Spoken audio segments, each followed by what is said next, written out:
Okay, and the translation was okay, but very carefully. One may ask how Krishna's past times could be interrupted by a demon. Srila Vishwanath Chakrabarti Thakur answers this question by saying that although the transcendental pleasure being enjoyed by the coward boys could not be stopped unless they stop the transcendental pleasure of their various activities, they could not eat their lunch. There at lunch, Agasura appeared by the arrangement of Yogamaya, so that for the time being they could stop their activities and take lunch. Changing varieties are the mother of enjoyment. The coward boys would continuously play, then stop, and then again enjoy in a different way. Therefore, every day a demon could come and interrupt their sporting pastimes. The demon would be killed, and then the boys would engage again in their transcendental pastimes. Hare Krishna.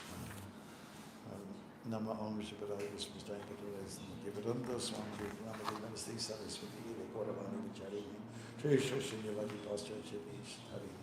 Who'd like to take the first line on?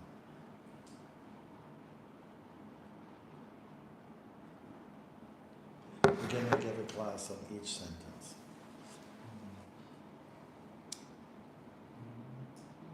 Jiva? This is your line, okay?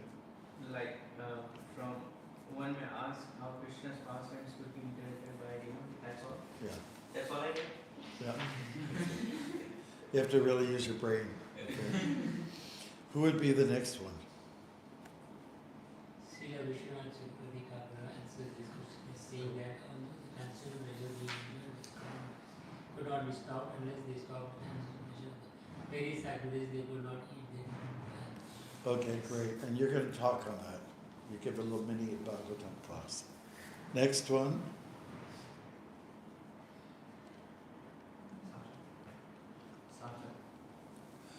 Sarthak? Okay. Your line is, therefore, at lunchtime, Agasura appeared by the arrangement of Yogamaya, so that for the time being, they could stop their activities and take lunch. Next. You'll do that. Changing varieties are the mother of enjoyment. Very good. Go for it. And the next one, too. The cowherd boys continuously play and stop and then again enjoy in a different way. Thank you. To be really creative here. And the next one? Therefore, every day a demon would come and interrupt their sporting pastimes. Okay. The demon would be killed, and then the boys would engage again in their transcendental pastimes. Okay? So give yourselves a minute to give your thoughts together. Would you like 2 minutes?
Amala, how are you doing? Are you still in the snow? Okay, yes. Come on over. Yes. Thanks so much.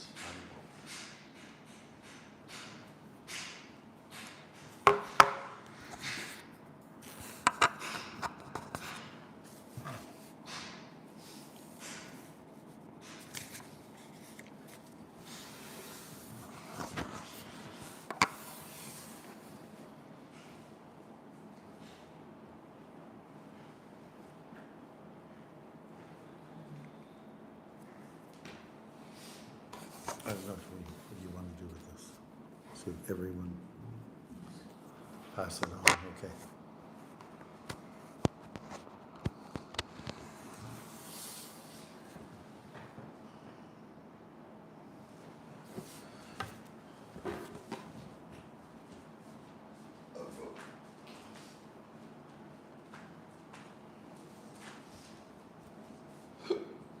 Do you need another few seconds?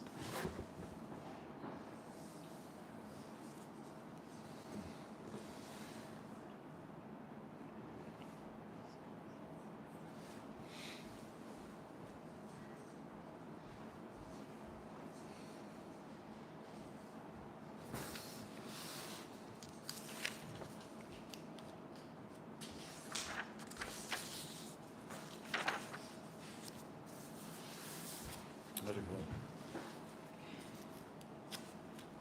You want to come here? I'll show you the line you've got.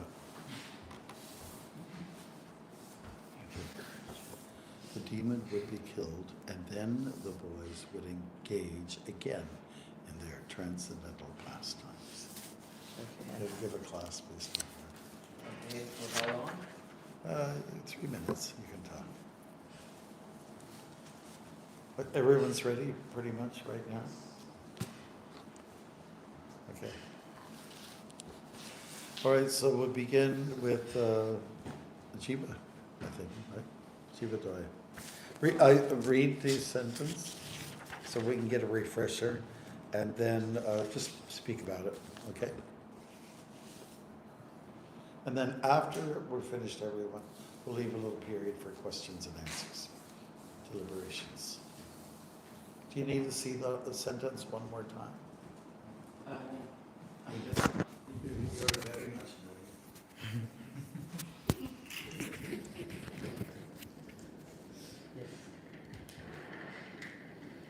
okay, whenever you're ready, Yes. So we see in this translation, Maharaj Parikshit is informing about how even the demigods were awaiting the death of Aghasura. And Aghasura was like unable to see that there was like Krishna was having a very good time. He was enjoying in the forest while his brothers and sister are dead. So we see he's being envious of Krishna, and that's the first quality of like a Mayavad or a demon, you can say, that you are being envious of the Supreme Personality of the Godhead. And the first line of the purport says, one may ask how Krishna's pastime could be interrupted by a demon. So that's answered by envy. Like a demon is being envious of Krishna's pleasurable time, and then he wants to stop that because he could not see. So if we see that Krishna is all pervading, he is all attractive, he has six opulences, and he is the supreme enjoyer. And what is our position? Our position is to be the eternal servants of Krishna. We are meant to serve Krishna, to take part in his enjoyment. But that's our internal identity. If one person does not realize that, he will want to go against that, and that's what demon is doing. He is interrupting the Krishna's fun time. Why? Because he is not understanding that his position is to serve Krishna. But Krishna is all pervading, all transcendental, right? So whatever is happening is also for his own pleasure. So if you see, even if he is being interrupted in his pastimes, he turns that situation in his favor, and he kills demons in such a way that it's very enjoyable, and everyone has fun. So I think, yeah, one may ask how Krishna's pastime could be interrupted by a demon. So, very nice. Beautiful. And the next person is Vasatma Prabhu. Okay. And your line is? Srila Vishwanath Chakrabarti Thakur answered this question by saying that although the transcendental pleasure being enjoyed by the cowherd boys could not be stopped unless they stopped the transcendental pleasure of their various activities. They could not eat their lunch. So, Agasur being very furious, the coward boys could not be stopped unless because they had to be in the transnational pleasure of being enjoying after lunch. So Vishwanath Chakrabarti Thakur says that answer that the Agasur being a very big demon who he's a part of the Yog Maya, which is in his Maya the Krishna's pastimes had been entered by a demon. So it cannot be like Krishna's pastimes cannot be disturbed. Very much. Next person is.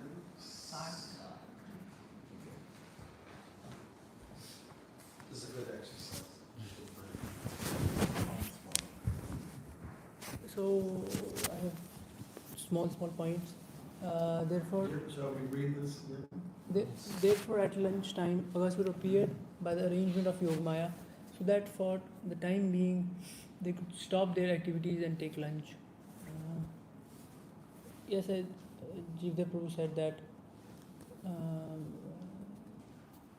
the demons, they are like plaything of Krishna in the pastimes, and Yogmaya we see in every pastimes. Yogmaya play a role, like sometimes making something forget, for Brahma or maybe Mother Yashoda, or in this time she bought one demon.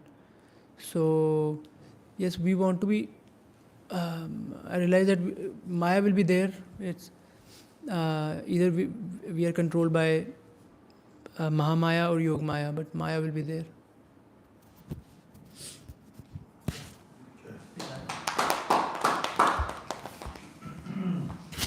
Maharaj, my line is changing varieties is the mother of enjoyment.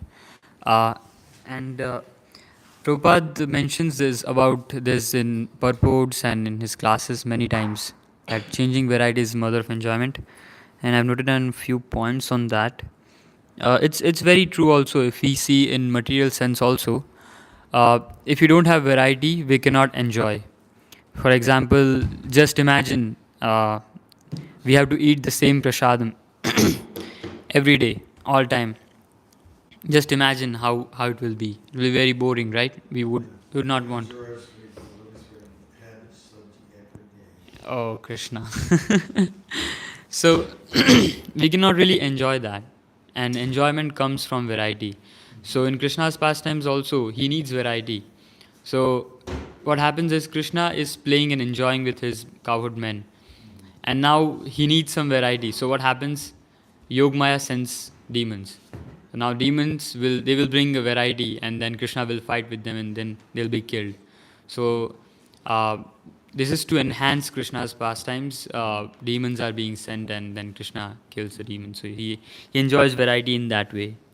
So I think that is their The demons are adding some masala. Yes. You can say that. Spicy guys, spicy dudes.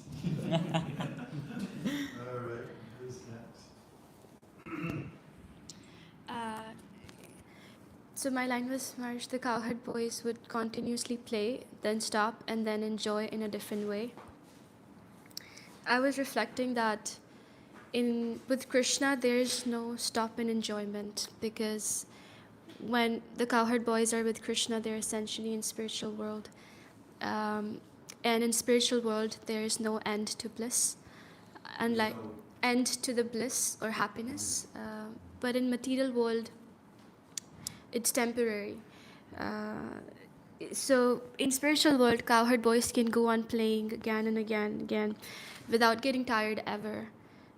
So much so that they can even forget to eat or take care of themselves. But Krishna doesn't forget to take care of his devotees or his friends and any relative that he has a relationship with.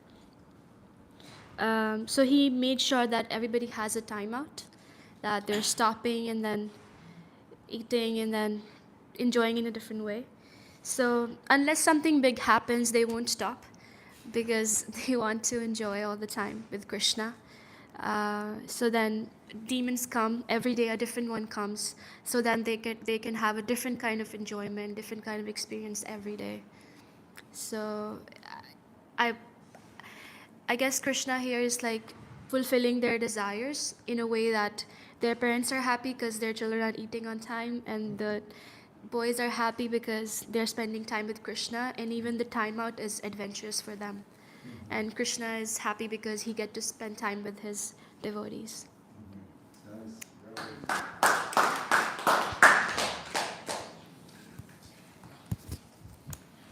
My line is, therefore, every day a demon would come and interrupt their supporting pastimes.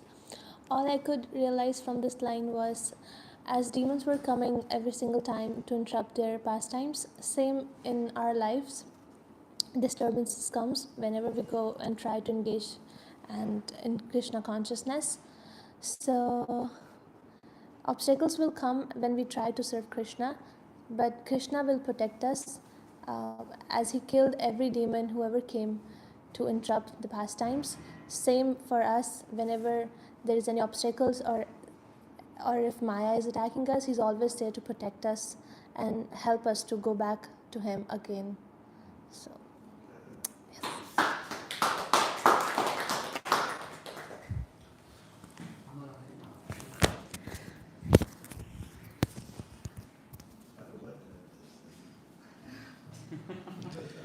The demon would be killed, and then boys would engage again in their transcendental pastimes.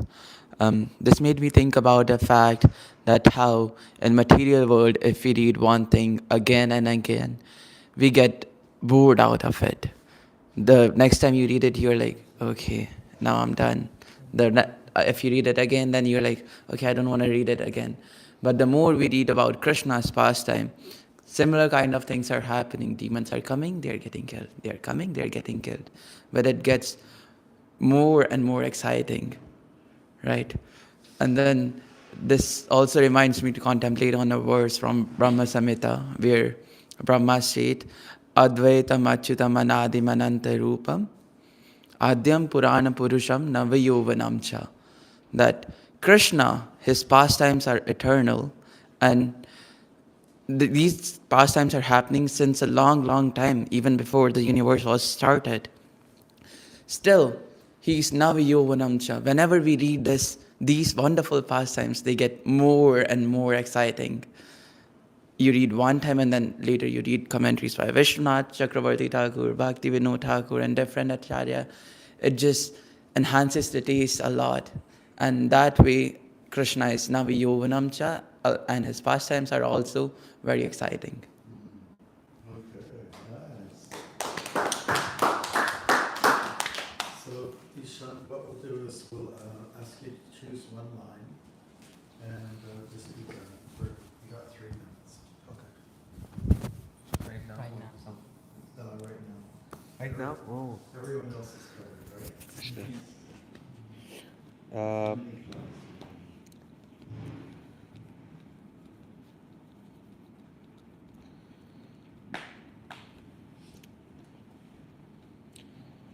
I like.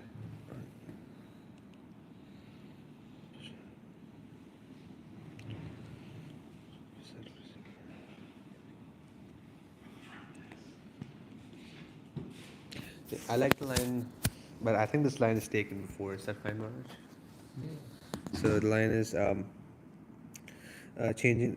The line where changing varieties is the mother of enjoyment, which is very interesting.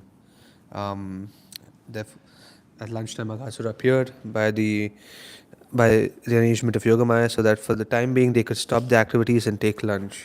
So I think that's very important as well to understand that that if we apply it in our life as well, if we break or if we stop our Krishna consciousness and think of taking breaks in the middle, saying that, oh, this is I'm not Krishna conscious at this time, I'm Krishna conscious at that time, and using Krishna consciousness as more of an escapist activity rather than making it your life and soul. Demons will always come in like Aghasura at lunchtime. So that is something very interesting. And changing varieties is the mother of enjoyment. That's a beautiful line that Prabhupada has written. So, which I think changing varieties is the mother of enjoyment. I think Monil Prabhu already spoke about that particular line, but it's a beautiful line and shows how one can never be bored of the Supreme Personality of Godhead, because he's ever wonderful, and it's almost like the place that you arrange Maharaj. They're always attractive and always beautiful and ever changing. So we love that kind of changes and enjoyment, and it's always very enjoyable. Yes, thank you. For everyone, and now we'll just do little reflections on this subject.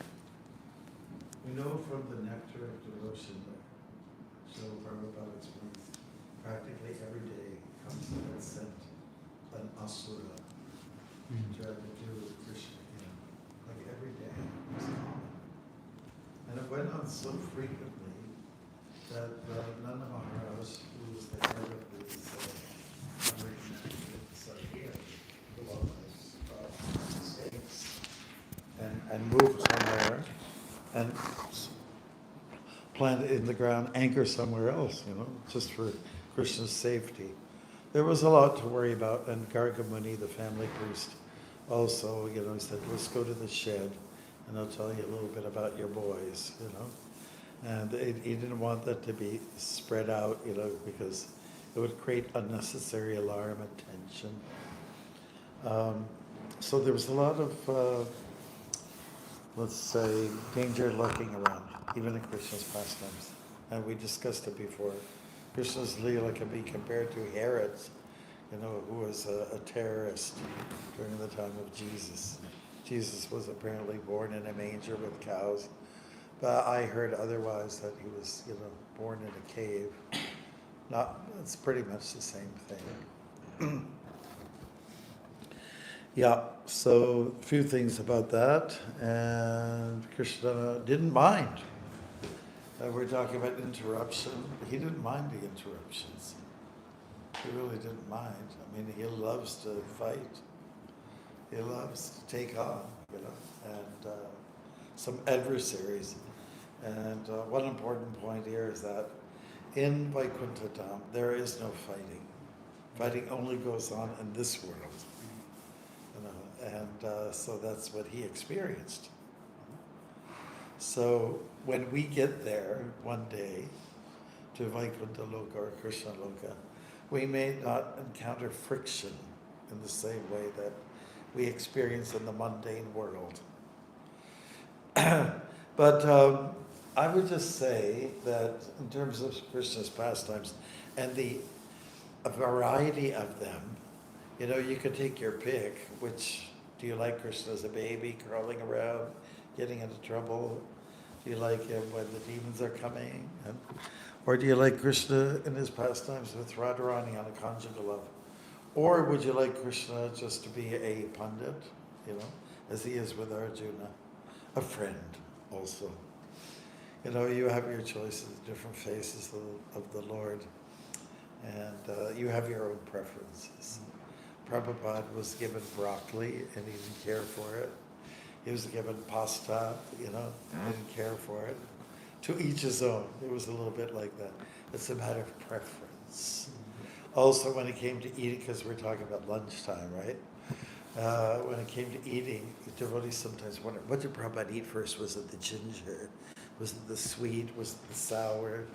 Was it the bulk, with like the bread? Or we were all curious, what did he go at first? Because whatever he did, we thought there was a scientific basis behind it, which to a large extent is. And then we would copy him. We would copy him. And the different tastes are necessary in order to, stoke up some fire in you. I made out like a beautiful Indian meal is like the best on the planet, provided there's no deep fry. Maybe air fry can work, but no deep fry. And sometimes people joke about, in the month of March, April and May, the roads are so hot you can cook your chapatis on it. And you probably can. Yeah. Lunch was a pleasurable thing for the Cowherd boys, but to interrupt, Krishna has no preferences either. He likes it all. He likes all the leelas. Even if somebody's interrupting his lunch, that's okay, I'll take care of this. And, variety is the spice of life. It really is. Sugar and spice and everything nice. Yeah, those are a few considerations. Lunchtime, I could have. Lunchtime is supposed to be your biggest meal of the day, isn't it? I think you will all agree to lunch is where you pack it in and it's so special. You don't want anybody to interrupt. And when it comes to eating, you want to just love the food. You don't want to talk to a lot of people. Or if there's any talking, it should be light. That's a directive Prabhupada gave. One of our godbrothers, Navayogendra Swami, he just silence, I've been sitting near him.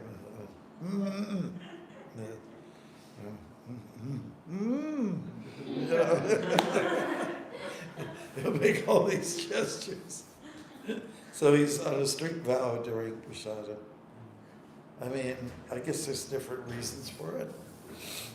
If you're taking prasadam, lunch or whatever, and you're talking at the same time, naturally some things are going to fly in the air and maybe you land on your nose. Or have you ever had that kind of stuff before?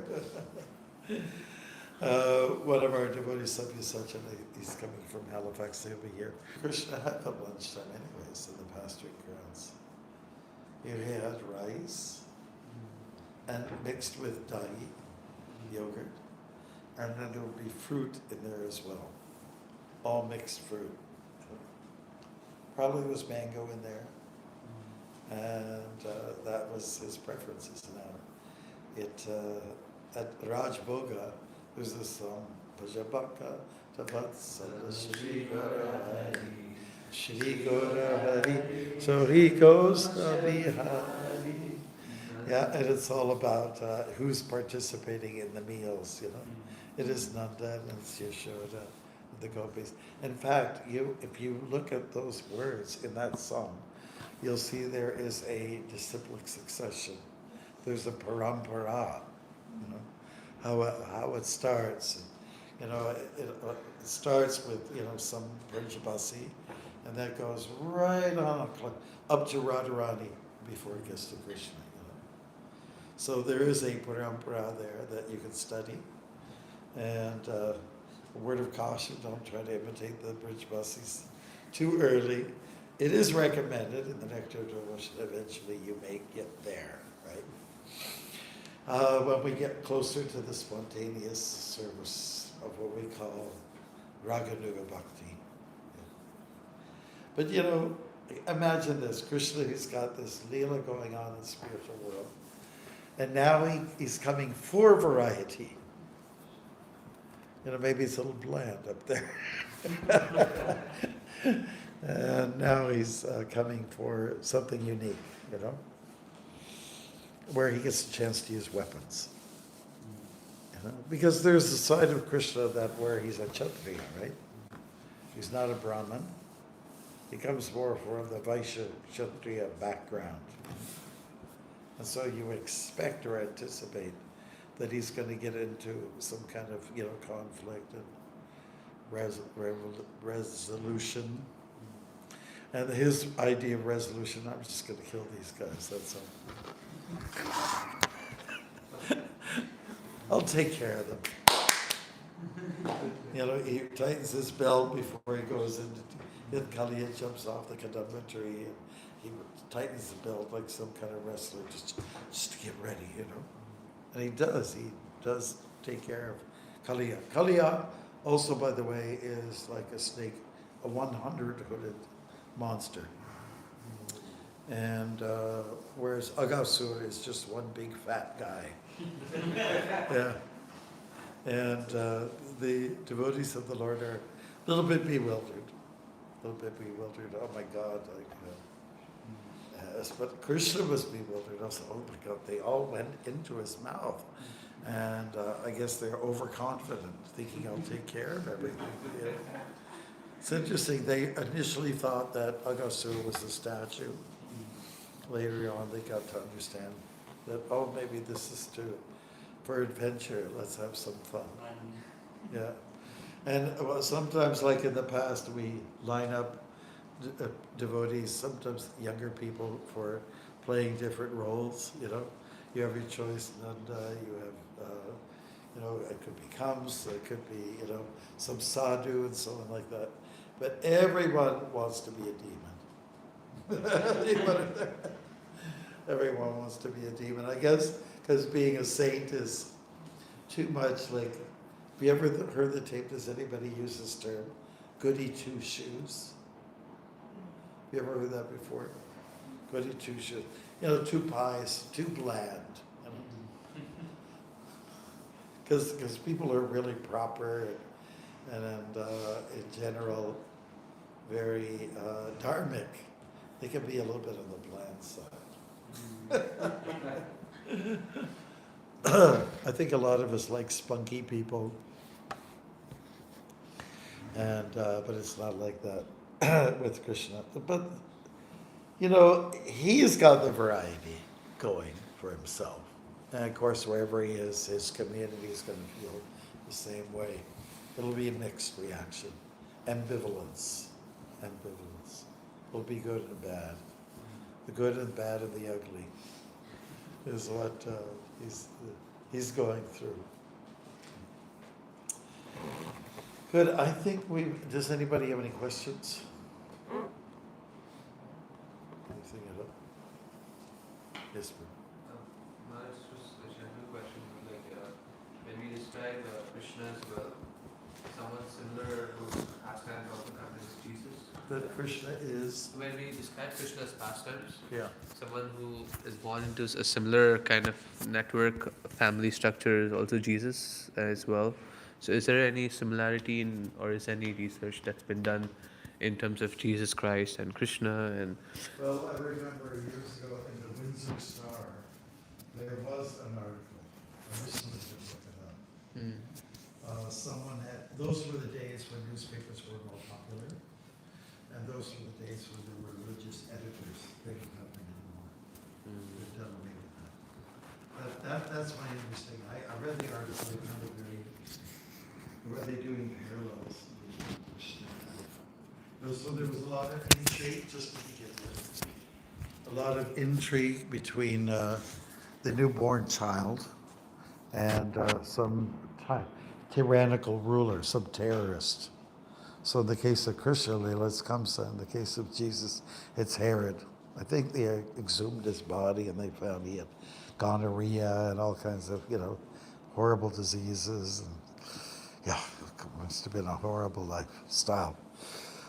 They did talk about cows. There's a parallel there. Although recently I heard that Jesus was in a cave. He spent the night in a cave. There was an order that went around that all male children will be killed that were born in recent times.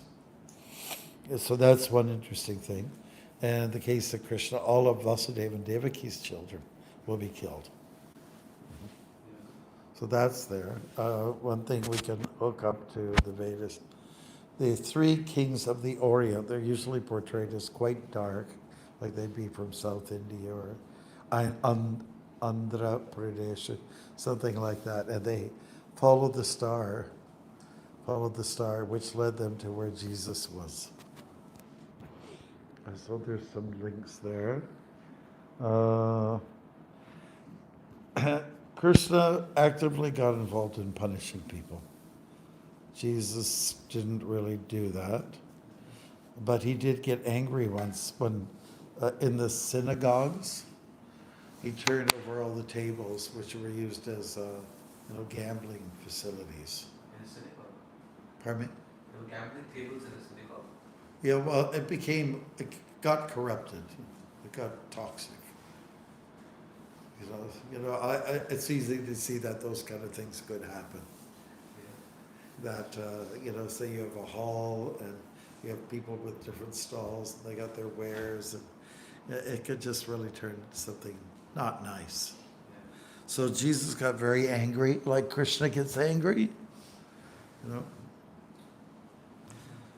When it comes to Christianity, like one of my good friends, he's a Christian teacher, teaches Christianity in one of the colleges in Willowdale, I think it is, yeah. And he told me once that there is a lot of, like Krishna consciousness, or the Bhakti movement, you call it, has a lot of similarities to Jesus, to Christianity.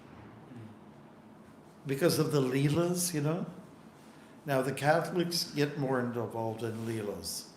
Conjugal love and, I guess, friendship, which the evangelical or Protestant churches don't touch. In fact, you don't find that Mary is honored by them. And, there is one common denominator, and that is Jesus. I'm sure there's other things we can consider. But certainly a lot of parallels are there. Yes. I remember reading pastime of Jesus in which he turned the tables upside down. I believe what has happened was that in the synagogue, they were butchering the animals because they had a belief that during Passover, if they kill those animals, then they take their sins. Yes. So then Jesus was like, "You've made the house of my Lord as a house of business." Yes, that's right. Yeah. Jesus was like, "I'm not going to let this happen in Jerusalem," and he was very angry, and then they had to stop the Passover. Yeah, things have become corrupted. It's a little bit almost like a Buddha flavor now. Okay? Yes, that's right. And the slaughter. So the rabbis, who are like the Brahmins, equivalent to our Brahmins, they had kind of lost touch. They lost touch with the Dharma, basically. And they were the ones that also wanted Jesus to be. They were very threatened by him because he was very popular. Yeah. Rome was actually not in favor of killing Jesus. The That's Pharisees, they just conspired in a way that they have to do it before Passover because they couldn't do it after Passover. So it was a big conspiracy that way. Oh, yes. And Pontius Pilate, who was the main ruler at that time. Yes. Pontius Pilate, he was under a lot of pressure. Yeah. I saw one theatrical presentation by Pontius Pilate, and his wife was kind of very supportive, and Pontius Pilate he had some feelings for Jesus, and but the rabbis were on his case, get rid of him, because they felt very threatened for their livelihood and everything. They were losing ground. And then the Romans were against Jesus. And They were against because of Jesus, all the religious people were coming in Jerusalem, and so they couldn't handle all that crowd, and it was like a new religious leader is coming. they couldn't handle the superstar, Yes.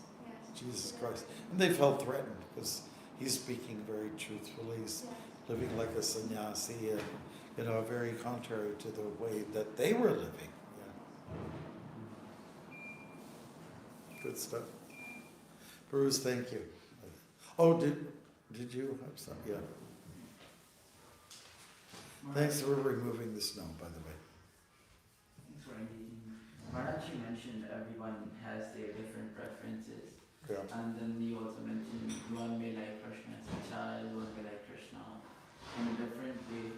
My question was, when Prabhupada came here, he introduced the deity worship of Radha, Krishna, or even Srinathi and different deities. Specifically, when we see people from Indian origin, they are more inclined towards worshipping Laddu Gopal. And I just wanted to ask, like, as per ISKCON deity ministry, what are the standards are we allowed to have? What are our thoughts about Laddu Gopal? Well, I just know Laddu Gopal is very common in people's homes. I think it's like a very strong home deity. I don't know that it's not a major deity in mandirs. I haven't seen it. I think it's rare. But for like home deities, yeah, he's cute. People love that Leela, taking the Laddu. I guess it depends on which region of India you're coming from. But in ISKCON, our preferences are like everybody loves Jagannath and Narasimha. Well, everybody loves the T-shirts there with those images. Preference, yeah, preference for sure. That one devotee, Murari Gupta, he was a devotee of Ram.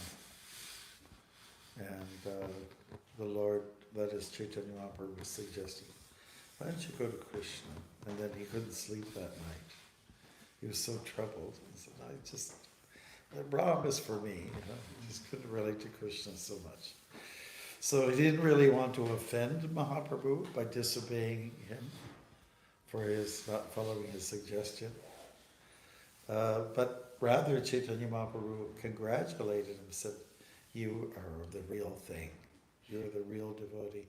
Because you can't see, stepping away, retreating from your actual deity. So that's real solid bhakti, So Mahaprabhu recognized that and he really appreciated him very much.